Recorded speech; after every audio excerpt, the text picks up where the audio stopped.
Well, hey folks, it's your old pal King Krampus, and welcome back to Total Party Skills. Today, kicking off our holiday season coverage, we're gonna crack open the mailbag and do a viewer request video talking about the lore and the various details of the Total Party System Fairy Tale Handbook. Alright, so the Total Party System Fairy Tale Handbook is not a standalone role-playing game. It's a bunch of templates for characters that can be used as both player characters or to design NPCs around, structured in such a way that you can use it to help create a pre-modern type fantasy adventure setting. It really easily could be set in the real world, some sort of Western European country, somewhere between, the 14th and 18th century, late medieval, early Renaissance kind of stuff.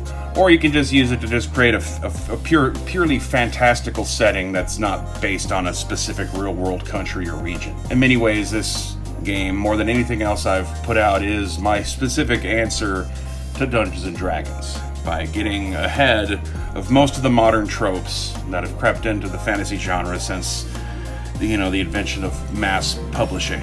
Even predating your Edgar Rice Burroughs kind of stuff, let alone your Tolkien. So what we have in it is all fairly straightforward. If there's one disadvantage I find in writing a bunch of books, is that it's hard to remember every last single detail of ones that you haven't written in quite some time. This is hailing back all the way to the beginning of this year, so long ago. We got our table of contents, brief note on what I mean by classic fantasy characters, break things down into a class system, and an actual class system, not a D&D style class system. These are social classes, and then split between the human and inhuman races that are described. The Inhumans themselves also fit into their own version of the class hierarchy, but they're kind of separate but equal from what's going on with humans. Amongst most of the humans, I have then split the specific roles within each class along gender lines. Male characters of a certain class, in most cases, will have different options than female characters of that class, as was the case back then, and the sort of time period that this is trying to replicate. Inhumans are a bit more likely to be flexible on these things. So we start off with peasants and wenches for the commoners. For the noble class, we have lords and ladies. For the religious class, we have clergy and maidens. For the magic class, we have wizards and witches. And then there's the outlaw class, which can have origins in any of the other classes before the point they became outlawed, and are thus one of the more flexible ones. And then we get into the fairy folk. A lot of description about fairy folk society. Much of what I describe is portraying a world where, human and inhuman kingdoms overlap each other and kind of, for the most part, don't notice each other, especially from the humans seeing where the fairy kingdoms are. They tend to be a bit more unaware, where the fairies are a bit more clear as to what the human boundaries are, but the borders of their countries do not at all match each other. Of the various kinds of fairy folk described, we have the elf, much more of a Shakespearean type of elf I was aiming for. Pixies, your classic tiny, winged fairy folk.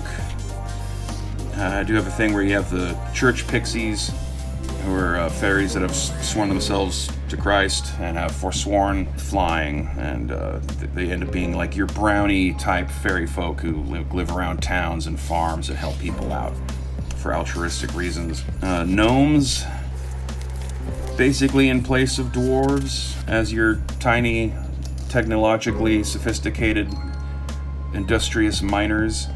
Goblins are the outlaws of the fairy folk. Underground dwellers, sewer dwellers, mischief makers. And then, originally I was going to put orcs in here, but then as I kind of went back and looked at things, I kind of discovered that orcs are actually made up bullshit. That if they're being treated as a fantasy race that is separate from goblins, then there's like nothing really to reference in actual historical mythology and fairy tales. They were just made up, basically. And so I decided to go back and instead use ogres as, your smaller cannibalistic fee-fi-fo-fum type of giants as our final fairy folk race. And some notes on fairy magic, fairy changelings, how fairies die, which is a bit of a hard process, considering that they are technically immortal and have to be killed in just the right way. And then there are the fairy friends, the other kinds of inhumans who are frequently associated with fairydom, but are not technically fae folk. We got the satyrs, classic woodland mischief makers. We got mermaids. Yes, just mermaids. No mermen. Centaurs. Cherubs. Decided to throw little tiny angelic cherubs into the mix, since they are such a frequent figure found in medieval artwork and tapestries and paintings and all that kind of stuff. Swan maidens, of which you can, get different kind of builds like sirens and valkyries and harpies, who shed their wings every few years and then regrow them, and are generally considered to be the most noble of nobles. Even human nobles acknowledge the nobility of the swan maiden. Then we get into the shapeshifters, your classic werewolves, selkie, nymphs, puka, and cat sith. Werewolves are fairly self-explanatory. If you don't know what the hell werewolves are, I don't know where you've been. Selkie are seals, shape-shifting seals. Pinnipeds, walrusi. Nymphs, I kind of based these a little bit on that mannequin episode of The Twilight Zone from back in the day. The idea with the nymphs is that they're tree spirits that, every few decades the tree can manifest a physical, human-looking form of their intelligence and essence, and go off and live a real human life for a couple decades before they're forced to have to go back to their tree and re-merge with it and sleep for like another century or however long. So they have a limited window of opportunity, but they also have a much easier time blending in with their surroundings when they're amongst humankind. Puka, not going with like the shape-shifting trickster type Puka. I'm going with the Harvey kind of Puka. These are people who've been cursed by fae folk for one reason or another to have an animal head. They're rather tragic. Because if you have a donkey's head, you can't make human noises anymore. You can't talk. You're very obvious that you've committed some sort of sin against the fae nobility at some point. Frequent target of mockery and ridicule and all that. And I think actually makes them rather pithy, tragic characters to potentially play for people who like a challenge. The cat sith are cats that have learned how to shapeshift after spending time as a wizard or witch's familiar. Then we get into some fairy foes. Dragons in this are your classic non-winged, well-dwelling dragons. Wyverns, on the other hand, are your flying type dragons, but they're not as smart. And we also include sea serpents for the mermaid characters and ocean goers to fight up against.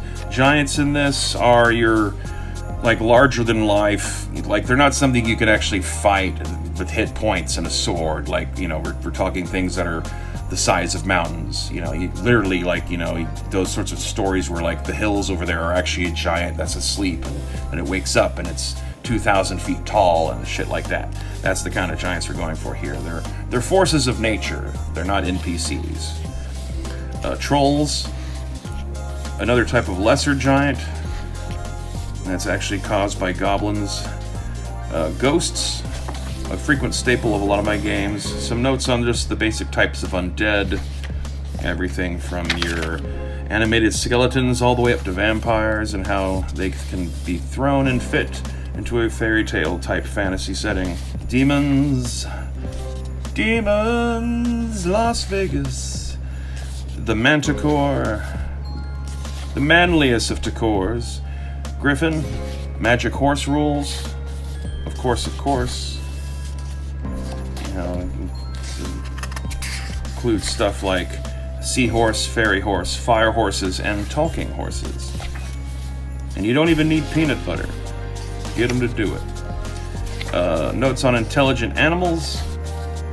You have a sentient bear or a wolf or something like that. Some notes on fairy treasures. magic items, magic weapons, types of powers they can have, magic shields, magic wands, magic staves, magic rings, magic brooms, magic mirrors, crystal balls, magical bags, witch cauldrons, invisible clothing, magic boots, hypnotic instruments, weatherproof cloaks, magic keys, dragon scale armor, and magic amulets. And then we close off with just some more bunch of old classic medieval public domain works of art in here that are appropriate to the subject matter. You can get it on Amazon in print. You can get it on Drive-Thru-RPG if you just want the PDF. It's 330 pages long. So that's it. Be sure to check links in the description box below to find yourself your own copy in either PDF or a print format on either Amazon.com or Drive-Thru-RPG. And until next time, stay crampinated. Krampusinated? I gotta work on that one. Stay waspinated.